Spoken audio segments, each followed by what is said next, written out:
વાગરા પોલીસે દારૂ સપ્લાયરને મોપેડ સાથે ઝડપ્યો. નવા કાસીનો બુટલેગર જેલ ભેગો, 50,000નો મુદ્દામાલ જપ્ત. વાગરા પોલીસે દારૂબંધીના કાયદાનો ભંગ કરતા બુટલેગરો સામેની ઝુંબેશને વધુ તેજ કરી છે. જેના ભાગરૂપે વાગરા સંગામ તરફના માર્ગ પરથી બાતમીના આધારે એક સફળ રેડ પાડીને દારૂના જથ્થા સાથે એક સપ્લાયરને ઝડપી પાડ્યો છે. પોલીસને બાતમી મળી હતી કે એક વ્યક્તિ ગેરકાયદેસર રીતે દેશી દારૂનો મોટો જથ્થો લઈને માર્ગ પરથી પસાર થવાનો છે. બાતમીના આધારે પોલીસે તાત્કાલિક ગોઠવેલા સફળ ઝટકામાં નવા કાસિયા ગામનો બુટલેગર ધર્મેશ રમણ વસાવાને દારૂની હેરાફેરી કરતા રંગે હાથ ઝડપી પાડવામાં આવ્યો હતો. પોલીસે આરોપી પાસેથી 10,000 રૂપિયાની કિંમતનો 50 લીટર દેશી દારૂનો જથ્થો જપ્ત કર્યો હતો. સાથે જ દારૂની હેરાફેરી માટે ઉપયોગમાં લેવાયેલી GZ16DL 5046 નંબરની મોપેડ પણ કાયદેસરની કાર્યવાહીના ભાગરૂપે જપ્ત કરવામાં આવેલ છે. દારૂ અને મોપેડ સહિત પોલીસે આ રેડમાં કુલ 50,000 રૂપિયાનો મુદ્દામાલ કબજે કર્યો છે.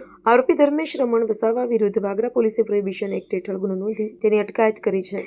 પોલીસે હવે દારૂનો જથ્થો ક્યાંથી લાવવામાં આવ્યો હતો અને ક્યાં સપ્લાય થવાનો હતો તે દિશામાં વધુ તપાસ શરૂ કરી છે.